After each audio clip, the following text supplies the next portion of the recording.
Kinsa ang ginatawag ni Jesus nga Ama? Ang unang persona, ang Diyos Amahan. Siya ang Amahan ni Lord Jesus. Nga sa wala pa ang kalibutan, nag-uban na sila. Kung basaw na, sa San Juan 17:5. Gingon din eh. Karon Amahan, pasidunggi ako diha sa imong pagpakiguban ka nako sa dungog nga akong gihuptan uban kanimo sa wala pa buhatang kalibutan. Pero basa na niya pangutan na kinsa to siya. Siya ang gigamitan sa pangalang Yahweh, no? Pero ang Yahweh, at least po na samahan sa anak kong sa Espiritu Santo. So, basig si Yahweh mo igipasabot sa nangutana, no? Tinuod bang walay reliyon nga makaluwas? Dili na tinuod. Ang reliyon makaluwas, dili lang manluluwas, no? Ang reliyon makaluwas, dili lang manluluwas. Ngano makaluwas man ang reliyon? Kay dili makasulod sa langit ang walay bunyag. So asa man ta magpabunyag sa relihiyon. So tungod sa reliyon, makasulod ang tao sa langit. Pasabot tungod sa reliyon, maluwas ang tao. Ato basaw na sa San Juan 3:14-5, dili makasulod sa langit, gawas kon mabunyagan o matao pag-usap. Si Jesus mitubag, sultihan ko ikaw, walay makakita sa gingharian sa Dios, gawas kon siya matao pag-usap. Unsaon man pagkatao pag-usap sa katao nga gulang na, nangutana si Nicodemo. Dili niya mahimo ang pagsulod sa tiyan sa iyang inahan aron magpakatao pag-usap. Si Jesus mitubag, sultihan ko ikaw, walay makasulod sa gingharian sa Dios, gawas kon matao siya pinagi sa tubig ug sa espiritu. Mao na ang bunyag. Gipayag bagyo ni Lord Jesus nga maluwas ang mutuog magpabunyag. Atong basahon. Nasagap to isa bro, no? Miingon sa kanila, paglakaw kamo sa tibok kalibutan o isang yaw kinimayong balita nga tusta ng mga tao. Ang mutuog magpabunyag maluwas, apan ang dili mutuo silutan. So ang mutuog magpabunyag maluwas, asa ta magpabunyag? Sa negosyante, sa gobyerno o sa reliyon? Sa reliyon. Therefore, ang reliyon mo hinungdan na maluwas ang tao. In other words, ang reliyon makaluwas, pero dili lang manluluwas. Kaya ang Amahan, ang Diyos raman mo'y manluluwas, pero dili taluwason sa Diyos kung di ka magpabunyag sa iyang reliyon. Ang question, katong sin 6 sa lagi na siya, pero nganong naay tumboy naay bayot ang Diyos ray nasayod ana, dili ta mo blame nila. Pero once nga makigilawas na sila sa ilang isig ka lalaki, isig ka babae, diha na sila nakasala. Pero nganong nganong nahitabo nga naa na sila, ang Diyos ray nasayod. Ang ato lang basahon din ang giingon sa atong Ginoo nga pilagi ni San Pablo nga dili gyud makasulod sa langit ang makighilawa sa iyang isig ka babae o isig ka lalaki. Giingon din ang mga kawatan o hakog o mga palaubog. I'm sorry, 9.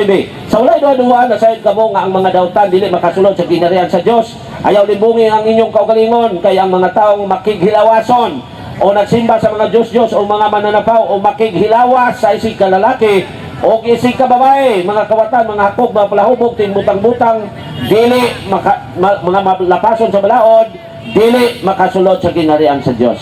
Pero nganong naanay tumboy na ibayot, no kumisa kay ang Dios ay nasayod ana. Nganong wala gigamit sa mga apostoles ang pagbautismo sa pangalan sa Amahan, sa Anak o Espiritu Santo? Kinsa may nag-ingong wala gigamit? Walay nasulat sa Bible nga naay nabunyag, no nang walay mabasa diya ako nagbunyag kanimo sa ngalan sa Amahan, sa Anak o sa Espiritu Santo. Kay walay actual baptism nga gisulat. Ang nasulat humana sa mga hitabo. Pero kinsa may nagsugo nga mo na gamiton sa pagbunyag? Si Lord Jesus. Nabas Bible, San Mateo 28:19. Lingon din Musa panlakaw kamo ngadto sa tanang katawan sa tibok kalibutan ug himuha silang ako mga tinunan. Ug bunyagi sila bunyag sa kinat sila bautismo. Ug bunyagi sila sa ngalan sa Amahan, sa Anak ug sa Espiritu Santo. Gituman na sa mga apostoles. Wala lay makita diha nga actual baptism nga gisulat. Mao na mga igsuon. Nganong sa ngalang Hesus ang ilang gigamit?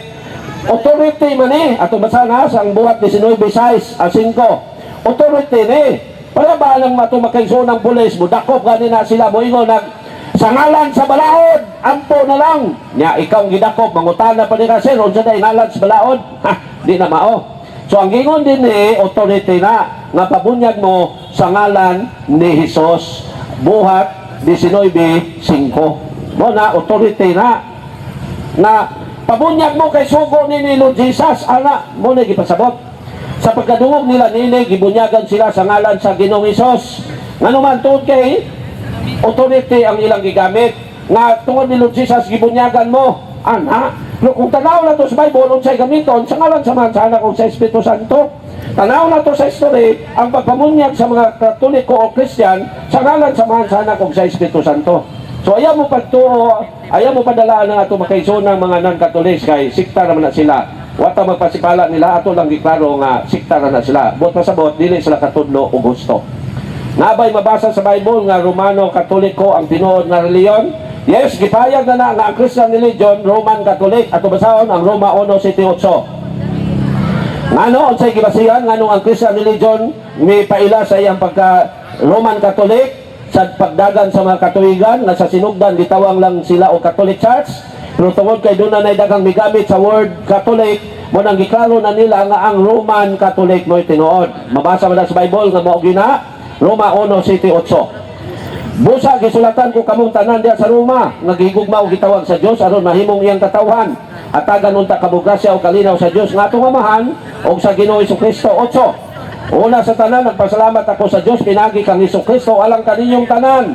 Kay nasangyaw sa tibuok kalibutan ang inyong pagtuo.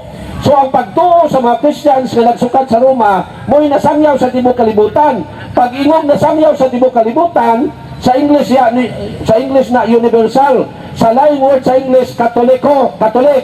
Sa kinat sila, Katoliko. Mao nga ang Christian religion, base diining maong libro, sa Biblia nga sulat nga to sa Taga-Roma, gitawag sila og Roman Catholic. Og mao na. Pero ang ilhanang Dios nganong Roman Catholic mo tinuod, tungod kay mao na ang ipanguluhan ni San Pedro. Wala may laing simbahan karon nga kung iatras nato musangkog yun ni San Pedro. Si Pope Leo kinsay iyang gisundan, si Pope Francis. Si Pope Francis kinsay iyang gisundan, si Pope Benedict XVI. Si Pope Benedict kinsay gisundan, si Pope John Paul II. Si Pope John Paul II kinsay gisundan, si Pope Paul VI. Si Pope Paul VI kinsay gisundan, si Pope John XXIII. Si Pope Pius XI, Pope Pius X. So mo na mga ison.